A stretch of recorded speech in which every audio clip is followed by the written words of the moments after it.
Hello, everybody, and welcome back to the Centimetre Perfect AFL podcast. Round 2 of the 2026 AFL season delivered in more ways than one. St Kilda finally found their big boy pants out of the back of the washing pile and got their first victory, while the Dockers solidified their spot on home soil. The Suns continue to shine, while the Bombers continue to take a nosedive right to the bottom of the ladder. I am Jesse Dart, joined, as always, by Liam. And as we start to filter through some of these games, Liam, we start to get a better idea of where everyone stands.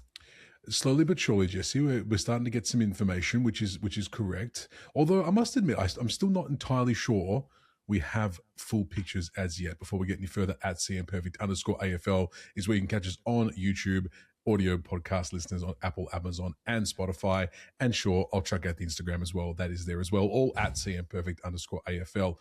But yeah, Jesse, I think if we just take the ladder at face value, right, which is obviously really pertinent this time of year, so early on in the piece, I think there's still a lot of things to be answered for, like Brisbane, for example. I know they've had a bye, but they're coming off a pretty slow start. We're not going to talk about them this week. Just the tips later on, we will. But I don't know if it's as clear-cut as you say, Jesse. I don't know I think for a decent portion of the competition it is. Okay. I'd say probably 10 to 12 of the sides on either end of the spectrum have just about landed where we thought they would. Obviously, that's not talking ladder position. That's talking performances, not even necessarily your win-loss records, but your performances. I mean, and we could probably flag these as we go through tonight, Liam, but sure. There's a few sides that I think, based on what we've seen in their body of work, whether that's 2 matches or 3, they are just about where we thought they would be in terms of they can beat this side. They probably can't beat this side, with a couple of exceptions. We're going to start off with our game recaps tonight, Jesse, aren't we? We're going to start off with them, and if we have time at the end, Jesse has a nice little deep dive up his sleeve that we will get to, but only, of course, Jesse, if we don't find ourselves talking about all the hamstrings coming off all the bones across the weekend's action. I was stunned to see, was it 7 in total, I think, across this weekend, which in itself is a talking point, and that might be a symptom of the game styles we have been seeing of late. Or is it potentially starting the season in early March when the temperature in half the state still sits above 25 degrees, if not 30 degrees, for a decent amount? Well, I did say, Jesse, because I know you're very outspoken about the season being too long. I thought it might be a good opportunity for a deep dive to go into why. But maybe they're getting injured. That's it. It's not really a deep dive, is it? It's kind of a... Subscribe. This is kind of hard-hitting analysis you can expect on the CM Perfect AFL podcast. Now, yeah, I mean, it's just a symptom, I think, of the faster game style they have encouraged, the shorter seasons.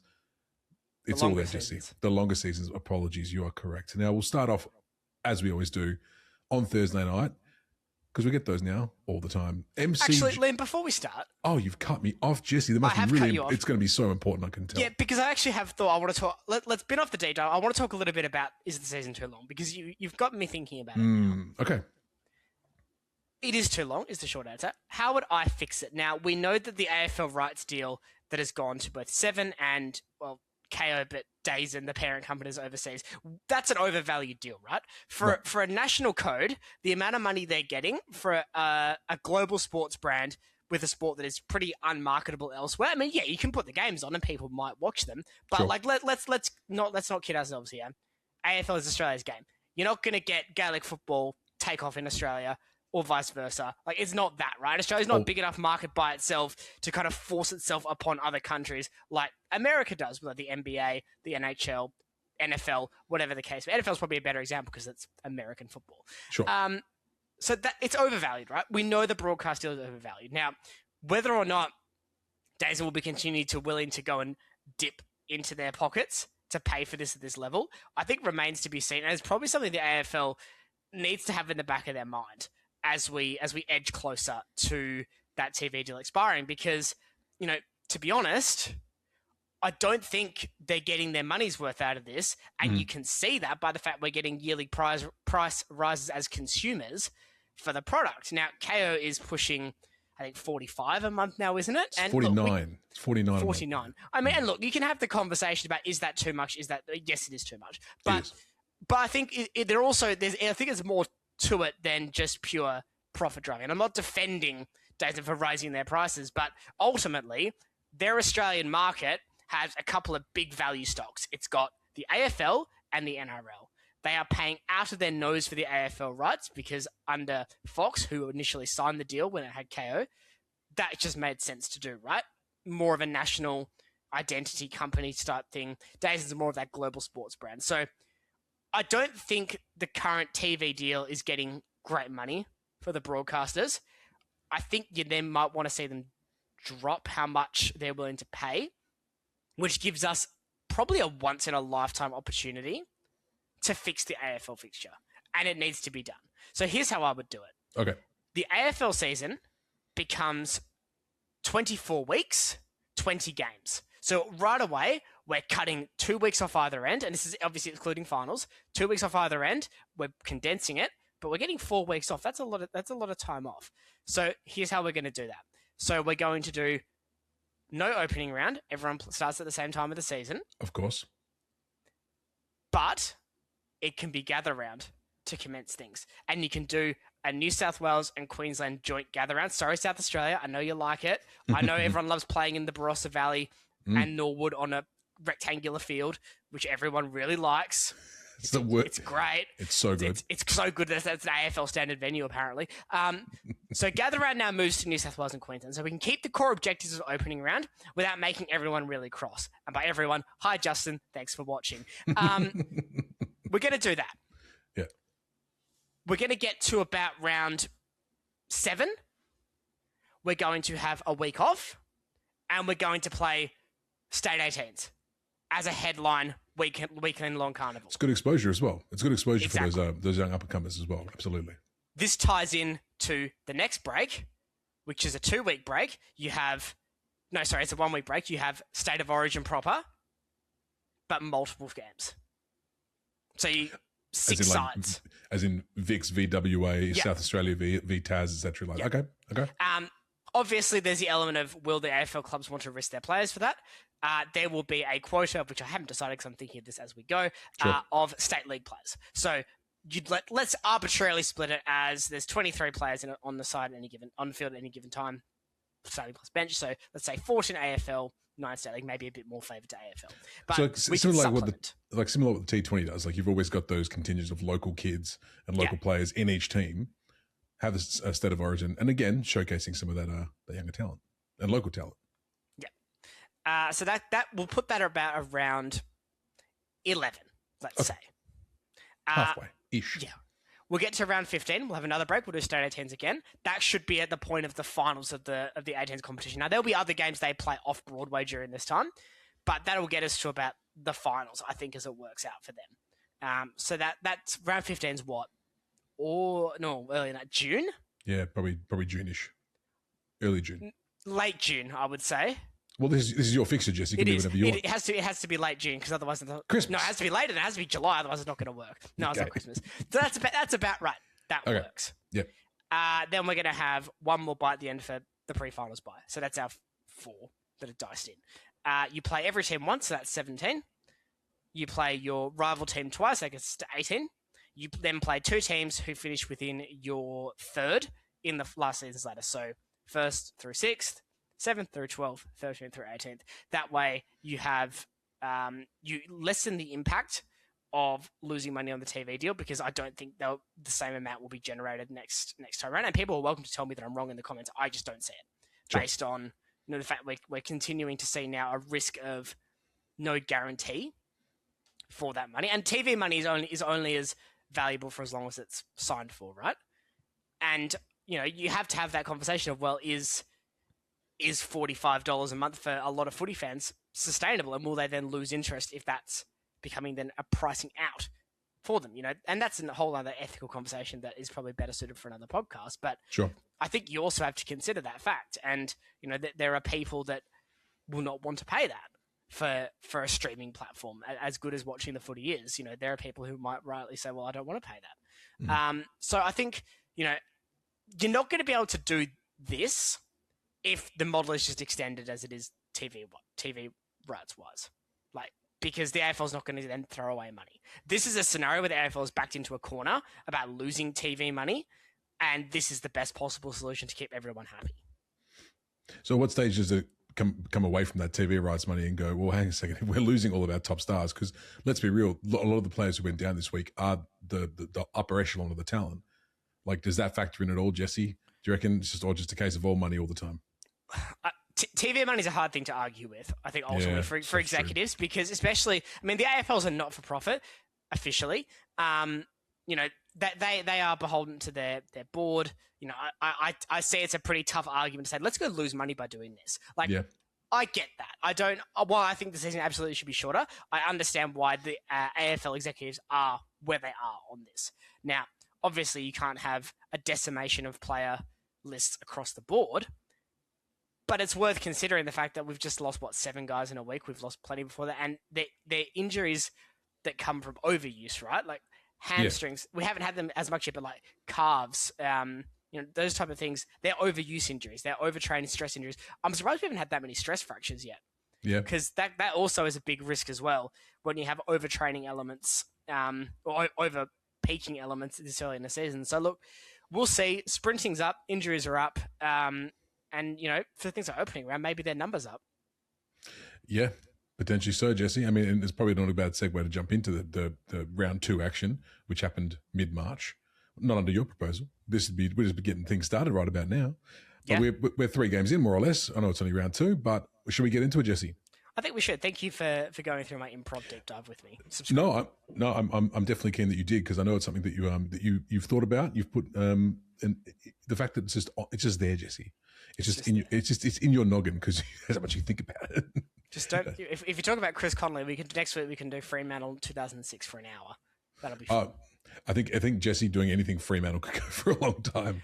Ryan Murphy, not to be confused with Murphy Reid. But the MCG saw Hawthorn get their season well and truly up and running against the Sydney Swans, winning 99-82, an important win for the Hawks, while the Swans continue to show those little hairline cracks in their premiership ambitions. The same things, Liam, that I think we saw last year are coming back to roost at Sydney. And I know they've signed a very tall man who can get a handball in the second half. But it's funny, right? Because bit of background for our viewers and listeners. So the Sentiment Perfect AFL podcast is a great resource for whenever I have to leave the house. This is an ad, although it kind of is. My dash hound loves it. We put it on for him all the time. If we have to leave the house, it goes on. So I'm pretty familiar with a lot of the things I've said in the past. Sure. And I hear some of it like, ha, ha, ha. And I hear some of them go, but one of the things that I hear go, ha, ha, ha, was when we covered Hawthorn versus Sydney in opening round last year. And I said at the time, no matter how close Sydney got, I was never in doubt that Hawthorn were winning that game because they just don't have it in them. And Dean Cox isn't showing me anything to show that he has it in him to get over in these type of games. Well, looking at this game, Liam, I mean, last quarter, the Worm, Sydney hit the front on the Worm, thanks to Logan McDonald, and that's halfway through the quarter. I still don't think they're going to win the game. Yeah. And what happens? It's the same old story for the Swans. You can lead that horse to water, but they just, as soon as it gets tough, this team wilts. I'll give them a little bit of credence because obviously I think we both expected once we heard about Gordon being out for 4 months and obviously the loss of Heaney later on during the week, you know, I think we both expected them to completely capitulate, which is not what happened. Like, this was a good, fast-paced, hard-fought game of footy. So to the Swans' credit, they definitely stuck in there for as long as they could, what you've just said notwithstanding. But do you not agree, Jesse, that they actually showed a little bit of toe? Like, they're gonna challenge a lot of teams this year on the back of this performance. I don't know if I agree that I'll challenge a lot of teams this year because this to me still smacks of flat track Swans that we saw last season, where they're very comfortable beating up sides below them. They can smack you in the mouth at the start of the game and just you can't get back from there. See Brisbane last week, but they've almost the 2 games they've won this season have been the exact archetype. They smacked Brisbane in the mouth early, mugged them straight away, ran off with it, and then they just beat up on a very bad Carlton side. They play a side that, and look, I mean, I'm very hot on Hawthorn. I think they're a clear premiership contender this season. So, you know, maybe you are right in this, but I'm not seeing progression from this. And I look at Charlie Curnow's performance, and, you know, this is the guy that we're told is going to change the Swans lineup. Well, you know, I do wonder how much of the narrative was kind of brought in by Sydney as well, because Charlie Curnow is like he's fine. Like obviously he's a superstar of the game, massive recognition in terms of his name, but neither of us were overly convinced that he was going to be that big change. In fact, Amani's been more dangerous than Charlie Curnow's been this year, which probably says all it needs to say. McDonald was more of a threat here. Yeah, 100%. And he's been pretty well held throughout the year. I mean, Barras had a cracking game down back for the Barras Hawks. Was brilliant. Yeah, fantastic. Like I just don't think that's the answer that a lot of the pundits maybe thought he would be. Obviously, it's early days still for the Swans, but I don't know if Charlie's the answer.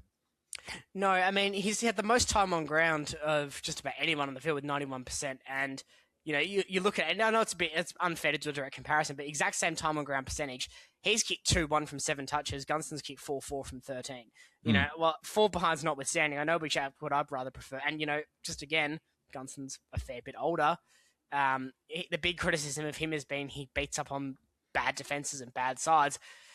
I don't think this dissuades me from that. I mean, Sydney were a rabble defensively when the game was on the line. They weren't there. They were able to collapse Hawthorn for the middle half of the game. Mm-hmm. But a lot of that was a time where they also weren't scoring. You look at the second quarter, it's a goal each in that second quarter. Hawks have kicked 1 goal 4. Swans have kicked 1 goal straight. It was off to a flyer. That first quarter, I was like, we're going to have a bloody 150 point apiece kind of game here. But yeah, definitely the brakes were put on pretty hard in that second. What about the Hawks, Jesse? I mean, a lot of winners on this team. Obviously, the Wiz had a pretty decent game as well. Gunston, like you said before, kicking goals for fun this season. Your thoughts on the Hawks? Your highly touted Hawks. My highly touted Hawks. Look, they're a very good side. And it's one of those teams, right, where a lot of the name value for these guys probably isn't there. Mm-hmm. But they just play so well together. And I feel like the Hawthorn hate is so forced at this point. And that as soon as they've become good, there's just been like the stuff with Sam Mitchell using generative AI. It's just such forced hatred. It's like, look, do I think it's objectively, a bit funny? I do. But like, just this thing of like, oh, we could do a pylon now. This is great. Like, it just feels so forced. Yeah. Because I look at this Hawthorn team and I think, like, I don't think this is a team of world beaters. I really don't. I just think they're the most cohesive group in the competition with a couple of very good players who are difference makers and a coach who, when it's all said and done, could easily be one of the greats in the modern era in terms of what he achieves. They're a very good side. This is the type of game that you expect them to win. Challenged against a side that's probably below them on the totem pole. How do you respond? They've responded really well here. And I think we're going to see them now just pick up momentum. Obviously, opening round was a bit of an aberration for them in many ways, I felt. Yep. But they've steadied. I mean, obviously, they got a bit of a freebie last week against Essendon. And then they get to go and do this. But, I mean, keep in mind, they weren't actually that bad in opening round. They lost by 5 goals to the Giants, which doesn't look like an amazing form reference with how they've gone since. But that was a very even game. That was an extremely even game in the context of, a 5-goal loss. Whereas if you look at the way this played, I mean, Hawthorn have won the disposals by 70-odd. Yeah. They've had less inside 50s, but they've used the ball 3% more efficiently, dominated hit-outs, uncontested possession. So they just played a more aggressive game style than Sydney did. And I think that's the difference maker here. Absolutely.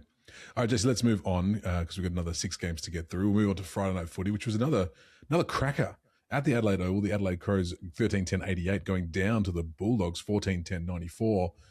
I mean, the Bulldogs looking pretty good this season, Jesse. It's hard to argue. I've even chucked in the funny name that you gave me for Marcus Bontempelli because I think he is on song this year, Jesse. On song. He could do it. It might just be Bontempelli's time for a Charlie because he's got at least 7 votes. I think he's probably got 9 realistically from those first 3 games. Just don't do anything silly, Marcus. Like really. I mean, the problem is though, it's not like he's a one-man army like a couple of other players that may feature in the polling. I mean, Richards had a fantastic game. The Pretoria was excellent. Fraser was dominant as well with a Bont-like game. I mean, just when we thought we were about to get rid of the original one. Look, they're never going to be a good defensive side, the Dogs. But they're at the point now where they've just embraced that. Yeah. And they're just like, oh, that's fine. We'll just outscore you. Because they've gotten a tune out of Norton in terms of consistency in front of goal, which was an issue for so long with him. Long time, yep. Was his consistency in front of goal. I don't think Sam Darcy's at his best at the moment either. The 100-metre penalty was very sad. And don't worry, we're going to talk about taunting later. But look, this team is just flying. This team is just absolutely flying. That's $1,000, mate. Hand it over. 1,500. I'm giving you a discount because. Thank you. Good behaviour. Yeah. You know, I'm usually the taunter. I think if that same logic was applied, I'd probably owe you $9,000 if I taunted you on here. But look, very good performance by the Dogs. Very good performance by the Crows. Well, this is the thing, right? And this is what it's probably coming to your thing at the top of the show where you were talking about how we're starting to see where teams lie. Like, sure, the Crows lost this game, but I mean, they're fine. They're absolutely fine. Completely fine. I think it's just it just goes to show, you know, where the upper echelon of this competition currently sit in comparison to the rest. And I think you've still got two teams in that conversation right here. I agree. The midfield battle was insane, Jesse. Yeah, it was. I mean, you look at some of the numbers of the main active. We talked about the Dogs before, but the Crows guys just worked so hard to make a difference. I mean, Sam Berry got 5 clearances, Dawson with 8. Those numbers are huge. I want to talk about the guy that probably, I would say, should win the Brownlow, and this is going to get chastised and shouted down. I mean, obviously, Bont will probably be ahead at this point. But in a different era, Josh Worrell will be a Brownlow medalist. Okay. He is one of my favourite players to watch in the competition. He is so good. And I implore people who don't get to watch much of Adelaide or even just watch very casually, just eyeballs on that 24. Eyeballs on it, because he is so good to watch. Every decision he makes is a good one. I mean, you look at his numbers from Friday night. 25 touches, 19 of which are kicks. 9 marks, got involved for a clearance, 443 metres game, which is among some of the better numbers for the game. The guy's just a gun. Yeah. And if he's on a Victorian side, we're talking about like a generational, tall hybrid halfback type. I still think he has the potential to have a very good career. Maybe the Brownlow call is a bit much, but I certainly think if you were to reward a medal for non-midfielders, because it's kind of become the midfielders It medal. kind of has, but yeah, it has, yes. I'd be putting Warren right to the top of that list based on what we've seen so far this season. He's been excellent. He was excellent against the Pies. He was excellent again here. I think he's been our best both weeks. We've seen a lot of different strategies when it comes to, or different changes in strategy. Jesse comes to the bench. You know, you've got the changes of rules, but there was one particular bit of quick thinking. I think it was Ben Keys telling the crowd to hold onto the ball so they could set up behind. This is after Adelaide had taken the lead in the last quarter, because it was a bit of a seesawing battle in that last little bit. Obviously, very close contest, but you know, he's been told by the AFL, like, probably don't do that again. We're not going to do anything. Well, I'm wondering the same thing. I'm not asking. I've also heard, I was going to bring this up too, but yeah. But why? It's just quick thinking. I thought it was great. Get the crowd involved. But also, like, I feel like most fans would know to do that, right? Good luck getting the ball off me if we're down by 2 points with a minute. If we're up by 2 points with a minute to go and I'm behind the goal, it's like, mate, Rory, come jump the fence. You can come and get it off me, mate. You're not getting it back straight away. Yeah, I thought it was really, really well thought of. I thought it was really on the fly. Well, it makes sense, really doesn't it? It does, yeah.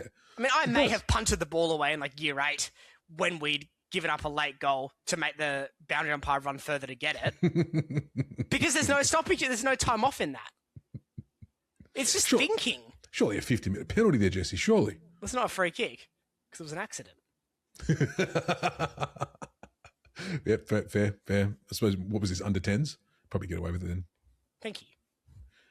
All right, Jesse, anything else to add for this cracker of a game, or shall we move on to some of the Saturday action? Let's move on to Saturday. Probably not as much to talk about in this next one at the MCG on Saturday. 9-6-60 to your Richmond Tigers, going down to the Gold Coast Suns rather expectedly. 19-14, 128. Another big bag by Ben King, to be expected. Ewan had a great game. I mean, Jesse, what is to add to this game that we can get anything out of? I thought the Tigers were really good in the first quarter. Obviously, it very quickly unravelled after that. But that's a story for some of these battling sides, though. First quarter usually pretty good. Get on the fly. And if you look at it realistically, Gold Coast have only taken the lead proper 24 minutes into the second quarter. So really, it's a good first half for the. I mean, it's a 35-minute second quarter. They've really kicked away late in that one, the Suns. But I think for the most part, that's a very good first half for the Tigers against a side that is a genuine premiership contender. You can take that as a real positive for Richmond. There's some of their leaders, though, they're struggling. They are struggling. I mean, like, Hopper's been in the gun for a bit of criticism this week. I mean, I think that's already been said fairly amicably. Like, guys like Pressia, they're just non-contributors at this point. Like, I know he's kicked a goal. That's amazing. But, you know, they're not the same as they were. Obviously, Nankervis now out with the hamstring injury, so that's going to be a major blow for them. They're going to have to play a child against Sean Darcy this week. That's going to be interesting. Hopefully, a child against Mason Cox. But, you know, my emails never get answered. It's going to be really tough for the Tigers now. I think reality's set in a bit after that great performance against the Blues, and it was absolutely a great performance. But it's a tough run now for Richmond because they've lost a game now to Carlton that they could have won. They've then had to go and play a clear premiership contender in the Suns, which was unlikely. They've got to go play Freo at Optus, which, regardless of ladder position, that is a harder game for a struggling Victorian side to come and play a West Australian team in. They've then got Port. I mean, depends on which Port shows up in that type of game. And then you're talking the Giants. I mean, the Giants, we'll come to them in a second, but it also depends on what version of them show up. Then North. So it's a really interesting first 6 weeks for the Tigers because they've got the ability to make this 2-4 or even 3-3 if things go really well. But there's equally a scenario where they go 0-6. And that could be a long way back for them this season. And it would be a real shame because I think what we saw in that first half are the bones of a really good side that is going to trouble teams that are just simply a lot worse than Gold Coast are. Yeah. Yeah, I mean, I think we've spoken about Adelaide and Bulldogs being at the top end. I think we can now safely put Richmond down the bottom for this season. And you touched on it before, Nankervis with a hamstring, but also Tom Lynch and also Christian Petrarca from the Suns. So this was a bit of a demolition derby for hamstrings for this particular game. And important players for each team as well. Apocalypse Ow. Nice, Jesse. Very well done. I've not seen that book and or movie. I've just heard of it. Well, next time you've got to spare 3.5 hours, Jesse. Watch the movie. It's fantastic. I'm very busy watching replays of Best on Ground from 2024. Best on Ground. No. Okay. Suns were dominant, as to be expected. Eventually, once they kind of got going, a lot of their main guys didn't have superb games. I mean, I thought Anderson was fairly quiet. Noble hasn't had the impact that he has in previous weeks as well. But, I mean, Ben King just Ben King. Ben King's just That's Ben all King. you really need to know. That's right. Looking elsewhere, I mean, Ethan Reid had a fantastic game too. Should probably mention that. But they've only had 2 multiple goal kickers. Reid and King. Yeah. So I suppose that's one way to go. But we'll see with Gold Coast. I'm very excited about where they're going. They're on a trajectory that makes me think they're going to be very hard to beat a lot of the time. This, much like it is for a lot of teams that are going to be playing Richmond that have premiership aspirations, this is a bit of a box-ticking exercise without being too disrespectful to Richmond. It's about getting through the game and winning, ideally with as few injuries as possible. Now, that didn't happen, obviously, here, but they've got the 4 points. They look pretty good doing it. They won in Melbourne, which hasn't always been easy for them either. So, a few ticks there. Nice. All right, Jesse, we'll move on to the next game, which is at Edgy Stadium. The Giants 10-14-74. Going down to the Saints, 11-12-78. Yes, like you said, the aforementioned big boy pants out of the cupboard, ironed and put on justly. Although, halfway putting them on, they nearly took them off again. They came really close to throwing this one away, Jesse. Yeah, the big boy pants. I don't know what the big boy undies are like, but they certainly have some brown stains in them with how close that one got, because it was squeaky bum time for the Saints come the end of that one. Sure, they've barely won this. I mean, look, it's important that they did. It's vital that they did. Oh, yeah. If they had thrown this, you're staring down the battle of 0-3, having lost in that fashion. That would have been a disaster. But they've managed to get the job done. They managed to get better games out of Nazai Wangan and Miller. Jack Sinclair's having a great season. He's been by far their best player in the first 3 rounds for them. Flanders, I thought, looked okay. It's interesting, though, because I look at this team. Taru's gone forward and kicked 2 goals. I saw that. Great bit of work by Ross. Yes. Higgins kicked 2. that's it, though, in terms of multiples. In fairness, the only multiples for the Giants were Hogan with 2 and Gothard with 2. So a great game from the back six as well from St Kilda. And I should probably mention that too. It was a very Ross Lyon like performance in that regard. But well, this is a relatively low score for this year, Jesse. It is. It very much is. And it stands out in that. And I think it speaks to just how frustrating Adam Kingsley's job must be.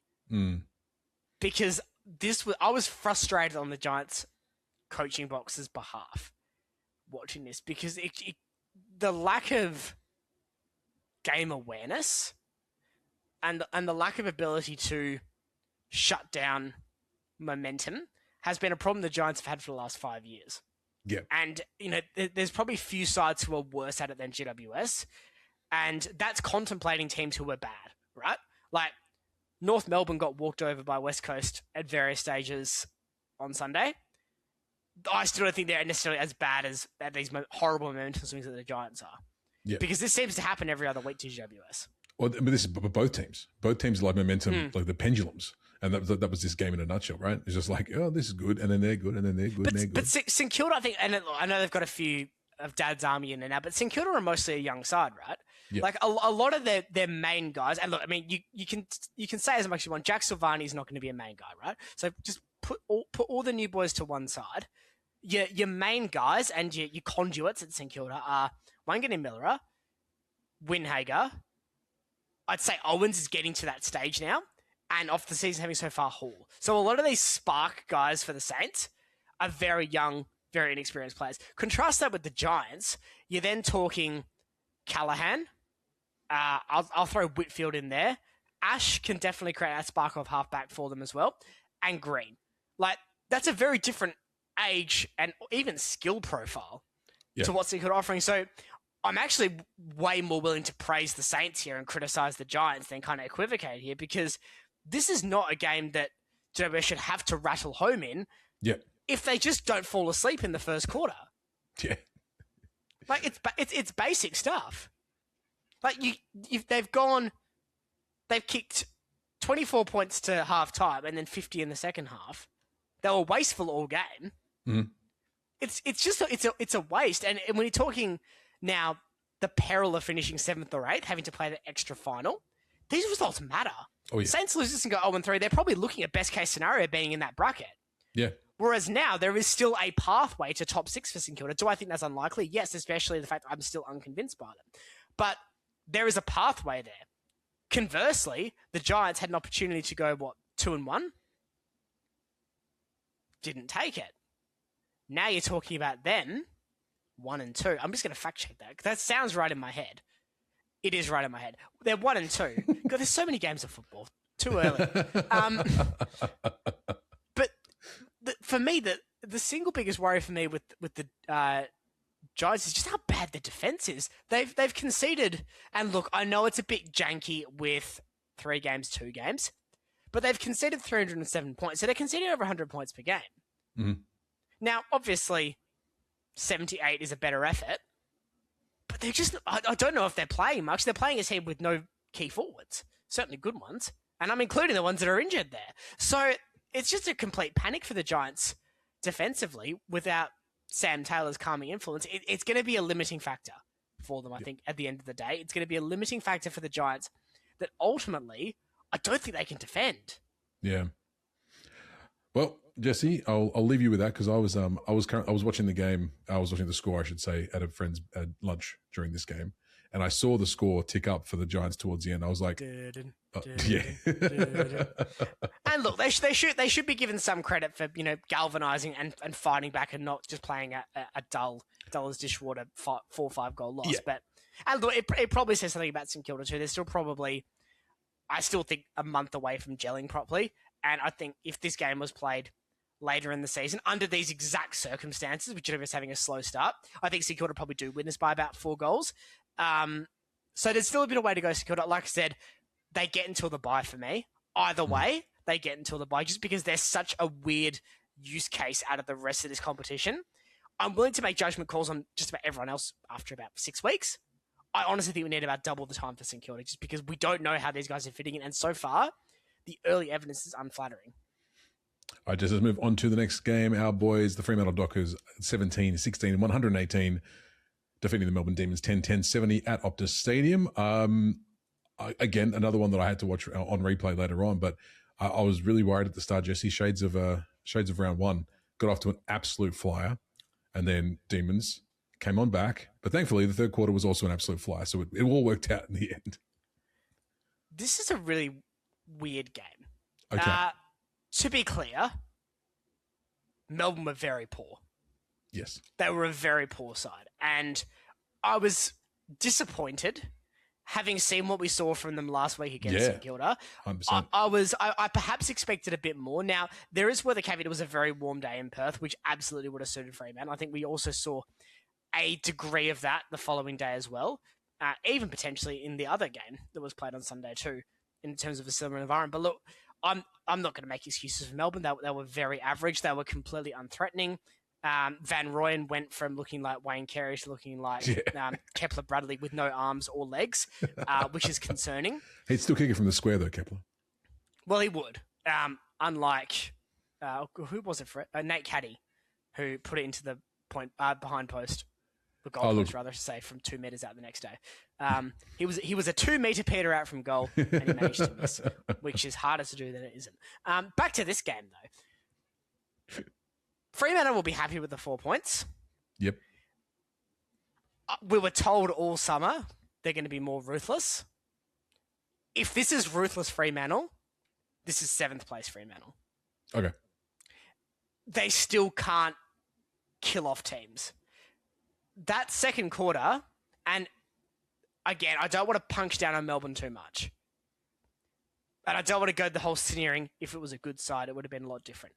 But if Melbourne were able to capitalise on their opportunities more convincingly in that second quarter and not allow Fremantle back into control with 2 very late goals in that same term, this is a very different game. It gets to one stage after Cozzy kicks a goal with 24 minutes gone in the second quarter. It's a 15-point game. Yep. After that, it's just one-way traffic. I mean, Melbourne kicked 4 goals in the last term. They'd kicked 6 to three-quarter time. So they've kicked 8 of their goals in the second quarter and the fourth quarter. It's a struggle to win like that. And I think for Fremantle specifically, Tracy was excellent. So we can talk about individuals in a second, but this is obviously an important result because it's 4 points off a very disappointing result last week. It's a step in the right direction. It's a healthy percentage win. I'm not in any way disputing that. Yep. The limiting factors here for me are I'm concerned that the willingness to drop back to Longmuir ball is still a very light trigger for them to pull, and they did that in the second quarter, and they were getting overrun when they did, which is a real concern because you can play this slick, sexy game style in the first quarter, but Richmond shut down Gold Coast in that first quarter on the same day. So if all Adam Uze is saying to his players is, right, let's get through the first quarter and we've got a game here, that completely changes the context of how Saturday goes. Mm-hmm. Because if Fremantle can't get away to a 6-goal lead at quarter time, they've already shown they can blow that to a good side. They showed they were jittery to it against probably a bottom 6 side. They can't do that if they're reined in. And Justin's saying, well, don't rein me in. There's no fun in my life. If that happens and they're reined in, then that's a real concern. Because I don't think this team has the gumption to go and break through with that. Now, they did in the third quarter with a beautiful 7-goal term, and that was great to watch. But I think circumstantially... Are they going to get that, Jesse, against like an Adelaide in 2 weeks' time? Exactly. Yeah. So an important win. Nice to see faster offense and faster transition. Yep. Still some questions, I think, for the Dockers. Obviously Much in the same way that Sydney didn't answer questions by beating Brisbane, I don't think Fremantle have answered questions by beating Melbourne. Yes. I tend to agree, but I mean it's good to see like a few things, a few boxes ticked. Jesse, obviously the tag false trip on Caleb Sarong most of the game was basically didn't matter whatsoever by the looks of it. Andy Brayshaw went bananas. Bolton came through as well. The middle did a lot of good Shea stuff. was excellent. One of his best. He's had a great start to the season. There's been players that haven't stood up at times. Shea has been a pretty consistent performer, except when he jogged after a ball that was going out for a lasso, and he really should have ran. That annoyed me. Yeah, but that's just Shea. That's classic Shea. Yeah, classic Shea. Another good game from Dudley as well. Do you know what? I know he's small, and I know you're saying like with him in the team, probably not a premiership contender. But do you know what, Jesse? But he's great to watch. He's great to watch. He gives it a crack. He's all heart. We do love that. You said it earlier in the show. You wanted to talk about Patrick Voss. I do. Now this is a two-speed issue. So I want to caveat with this because I think Patrick Voss does a lot of talking for a guy that's ultimately not that good. Okay. He's a third tall.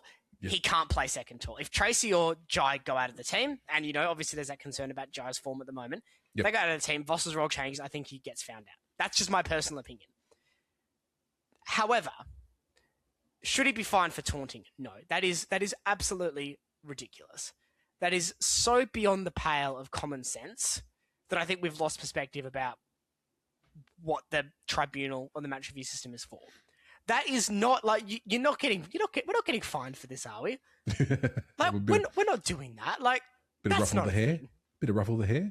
I mean, it isn't what part of this like Australian sport in general? Like cricket goes for footy, NRL I'm sure as well. Like a bit of banter and a bit of it's all part of the show, is it not? Is it because he touched him? Is that what it is? I mean, I despair at this, and I would genuinely say this: if Harley Reid was fined for taunting, I would be absolutely flying the flag in his defence. Yeah, it's so reductive to what makes the game good. Now, again, is Voss easily detestable for opposition fans? Of course, and I totally expect there'll be a significant group of fans that say, "Ha ha, sucked in." And you know what? I get it. There's an element of I get that as well. Like we've had Ballantyne. We've had Voss. We've had our fair share of rat bags, but I think ultimately it just comes down to the fact like it doesn't actually matter that much. Yeah, like, it doesn't. Voss, okay. Is Voss being a bit of a peanut? Absolutely. That's literally his brand. Does Josh Tracy look really fed up with him trying to whisk him away at quarter time? Absolutely. But surely we're not fighting. Like we're not fighting people for this, are we? Like. We're not doing that. Just let the club work it out. If they're worried about his just let him be him. Yeah, exactly right. He's not striking people. No, correct. I mean, he's done that before. Yeah. He's not striking people here. Like, suspend him for that. Fine him for that. Like, yeah, I mean, I don't know. You see it in his eyes, right? Every single week, the amount of like just pure aggression that's in that man that's ready to explode. A ruffle of the head is everyone should be bloody thanking their lucky stars. He's a wind-up merchant. He's somewhere. He's testing the axis for football ability to wind-up merchant ability on the scale you probably don't want to go to. Because I think he's fine. I think he's in our best 22. I don't think he's a world beater, and yet he is an unbelievable wind-up merchant. Yeah, I don't know. I look at this and I think fines for that. Like, okay. Did Petty cry a few years ago? Sure. He didn't even get fined for picking bloody Ed Langdon up like he was a small child and throwing him around the place, which it was very funny, but probably more demeaning. Yeah. Anyway. I don't know. Let's know what you think. Is take away the fact that it's Pat Voss. Yes. Is the fine reasonable? I personally, and it's just my personal opinion, I don't think so. I don't think the AFL should be dishing out fines for taunting. No, that doesn't interest me. I'm with you on that one, Jesse. I'm with you. Anything else to add for this one before we move on to Sunday's games, Jesse? Still being paid getting half price wages for Melbourne is a great pickup. Yes. Hard to argue. Max Gawn still doing what he does. All right, let's go on to Sunday, Jesse. A couple of games to go through here. Starting with Port Adelaide 2013, 133, defeating the Bombers 10-10, 70 at Adelaide Oval. Jesse has left. He's lowered his head. That was a snooze fest, wasn't it? Jeez Louise. Every time you leave the screen, I'm like, okay, what's the setup? What's the setup? Louise. Sometimes it's a snooze fest. Sometimes you're getting some props. But this time you're just having a little cheeky nap. I would not believe my eyes if 10 million fireflies came into my room and told me, please go to sleep instead of watching this game. This honestly, this Essendon side might be getting to the point now of just the most infuriating team to watch. Even when West Coast were garbage, even when North were garbage. The players tried. Yeah.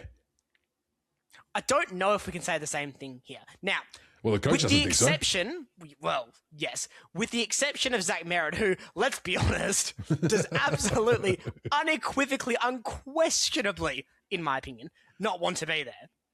No, he doesn't. Allegedly. Allegedly. Let's call out some senior players here, because I don't think Brad Scott went to the levels of naming individuals, but I will, because it's our podcast and I can. Darcy Parish, D-list. Straight off. Honestly, I know they don't want to play Tardis because he's bad, but you might get something out of him. You're not going to get anything out of Parish. Absolutely, just terrible. McGrath, if it's not a cheap touch, uninterested. That's captain, by the way. Absolutely uninterested. What is the point of Peter Wright? Honestly, explain it to me in 5 words or less. Explain to me what the point of Peter Wright is. People know him 2 meter. Okay.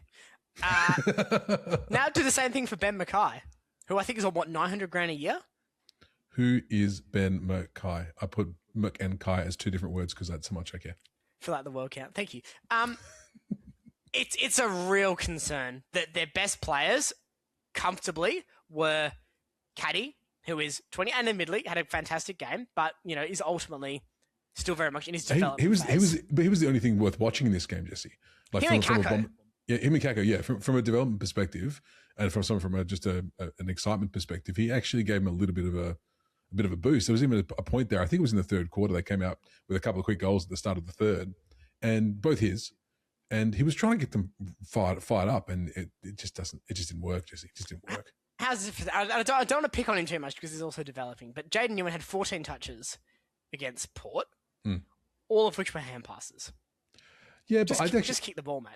Yeah, but I didn't mind it though because he was actually finding avenues out of the defensive line. Give him a break. You're not going to break lines doing that though. You're not going to score if you're just doing that. Fioretti brought in as a ball maintenance from the Gold Coast 10 touches. Nice. Carl Langford, who was vital to Essendon's period of being okay in 2024. Bad. Bad. Obviously can't pick on Mason Redmond because he's injured, but look, this is a very bad side, and it's one of those things where Brad Scott can be a poor coach, and this list can still be garbage. And I don't think we're going to know unless one of those things gives, and something probably will give fairly soon in that regard, which factor is more pressing. I honestly think it's the list. I think Brad Scott is okay as a coach. I don't think he's amazing, but this list is horrible, is it not? I mean, this is a terrible list, and I've had Essendon fans come after me and berate me for calling out their terrible drafting, calling out their terrible trading. They didn't like that I didn't agree with their drafting last season, and that's fine. And there's plenty of time for me to still be right or wrong about that. But you can't argue with 10 years of cold, hard data here. I mean, if you want to go through some of these guys, the future of the football club, Perkins, 9 touches and a goal. Great. That's super, mate. That's going to get the Bombers into the top 10. Don't you worry, Archie. You've got that all covered. McGrath was a number 1 draft. We've already been on that. Average player. Average football player. Nothing more, nothing less. Who else can we go after here? Zach Reed. He's okay. He's okay. Yeah. Where's Nick Cox? Great question. Where's status in the VFL? Where's Ben Hobbs? Glad you asked. He's gone from the club entirely. It's terrible decision after terrible decision, and it's led to this absolute quagmire of a list. We'll probably talk about Essendon more as a deep dive next week when they get flogged by North, and spoiler alert, they will. This is a disaster. For a club of Essendon's size, the fan base should be absolutely apoplectic that it's been allowed to get to this level. This is just so poor on field that you can't look at this and recognise one of the most powerful clubs in the game. It's like Tottenham at the moment in the Premier League. Yeah, what the hell? How have you gotten to this point? Yeah. I feel kind of justified. I know it's early days still, Jesse, but I feel kind of justified in my pick to put him at the bottom of the table. Oh, they're clear lamplighters for the wooden spoon off the first two full rounds. Absolutely, and especially some of the form we've seen from teams we'll talk about in the next game. Clearly at the bottom of the totem pole. And you know what? I'm still really concerned about Port. They were awful against North, absolutely horrific, and yet after conceding the first goal of the game, They absolutely smacked these guys around. It's gone from being, 6-0 at one stage, or maybe 7-0, to 100 to 38 at three-quarter time. Yeah. Yes, Essendon got 5 very lovely goals at the end of the game, which, is important. They didn't completely drop their heads, and they didn't allow themselves to be smacked by 100 points. And look, we should give a positive somewhere where we can find it.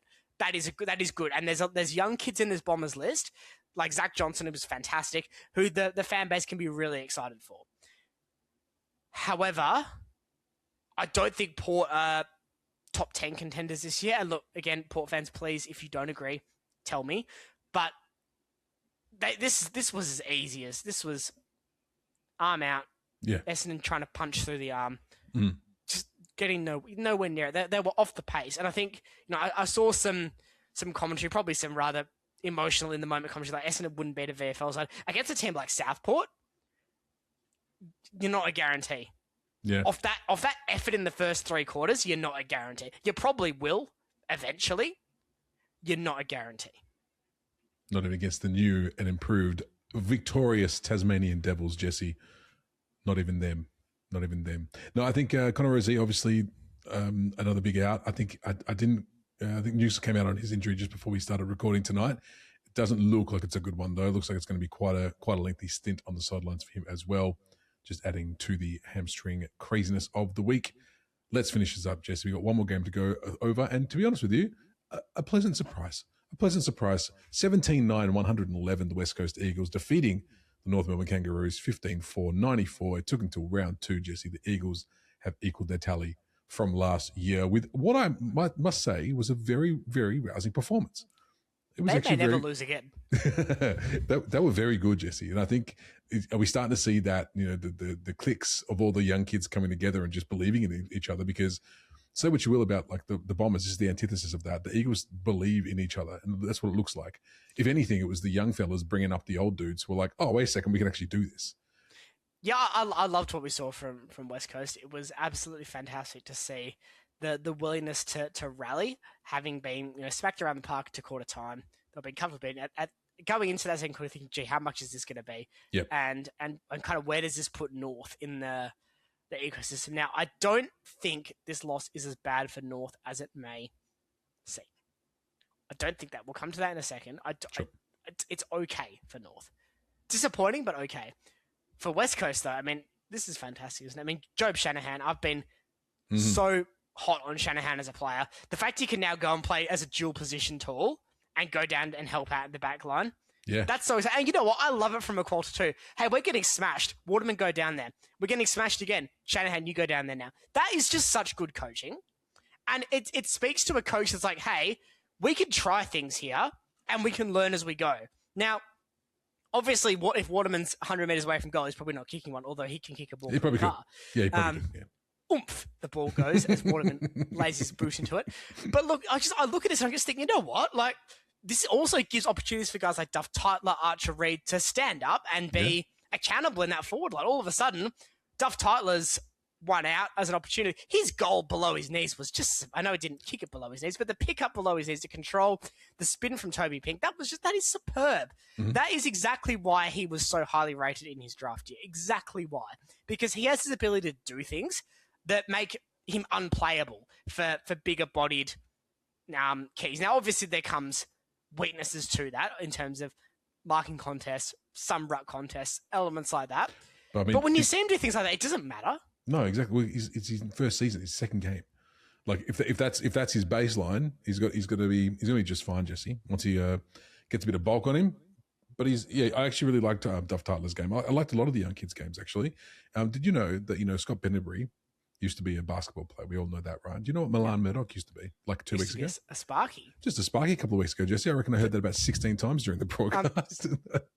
All I will say is another example of instrumental coming to save the day for WFL. I won't embarrass Milan too much. I've known Milan for a very long time. So obviously buzzing to see him do so well. And I love the passion that he brings to the game. He's a fantastic character, fantastic player, and talk about someone who's, he could have easily thrown in the Talangong country. He's been the best player in the waffle on and off for the last 4 years. He's superb at instrumental. a key part of that 2023 premiership for the Sharks. Easily could have thrown a town, gone country, made more money as like a FIFO Sparky. Easily could have done that. But no, he kept at it. He kept at it. And you know what? He might only get something like 100, 150 games because he started so late. But he's achieved a dream for so many people that is unachievable or that people just give up. It's such a testament to Milan as a person, such a testament to the West Coast for giving him the opportunity. 5 years too late, but he's gotten there. And what a play! He throws 10 tackles as well. This guy is the smallest bloke on the field, and he's trying the hardest. He's everything you could want from an effort player, and I get the sense that he is going to go down as a beloved Eagle. If he's not on that path already, and I think he absolutely is. You heard the crowd when he kicked his first goal. Never mind the sealer. They love him. They adore him. So once again, Estraman, I mean, they've already rescued West Coast innumerable times. The guys like Elliot Yeo, we just continue to help them. So, very welcome, West Coast. Listen, Sharks are at your service. Now, listen, obviously we are diehard Dockers supporters, but we do like seeing our crosstown rivals doing well, and because it's been a minute for them. It's better for the game. It's better for the state when both our sides are going well. And listen, and seeing the Eagles crowd there having something to cheer for, which they haven't had for quite some time, was kind of nice to see. So kudos. The North Melbourne Kangaroos, Jesse, real quick to finish this up for today. Sherry was obviously fantastic as usual against obviously some undersized rucks, and Flynn's not undersized. I wouldn't say Flynn's undersized. I would say he's Matt Flynn. Yes, correct. Okay. I like Matt Flynn. I think he gets a bit of unfair stick, but gee, he does some odd things. Yeah, well, he kicked a goal. That was nice. He reminds me a lot of a bulkier Zach Clark. Okay. Like, just he does things like, what are you doing? Like, stop and think. Not Zach Dawson, Zach Clark. Yeah, punch. No, Zach Dawson's the puncher. I know that. Shut up, Liam. I'll do the outro now. Zach Clark's the tall fella. He was our Essendon legend, Zach Clark. Essendon legend, Zach Clark, yes.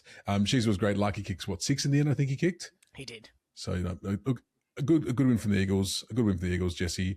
Don't do the outro yet. Now you can do it. Thank you, Liam. Thank you, everyone, for tuning into the Centimetre Perfect AFL podcast. What were your thoughts on round 2? Let us know in the comments below. Also, drop in your thoughts on what the season should look like in terms of fixturing. Am I completely off base with my idea to chop it to 20 games, or is that something that you think would be better for everyone? Leave a like and a subscribe on YouTube, a review if you are on Apple, Amazon, or Spotify. And in the spirit of Sparkies, tell your friends, tell your family, tell your Sparky, tell Yelp to tune into this podcast. It's always a good time. Hotel Trivago, Centimetre Perfect AFL podcast. We'll see you next time. Just the Tips also drops exclusively on YouTube tomorrow at the time of this being released. So tune in for that. We'll see you soon. Thank you, everyone, for being here on the Centimetre Perfect AFL podcast. Bye, everybody.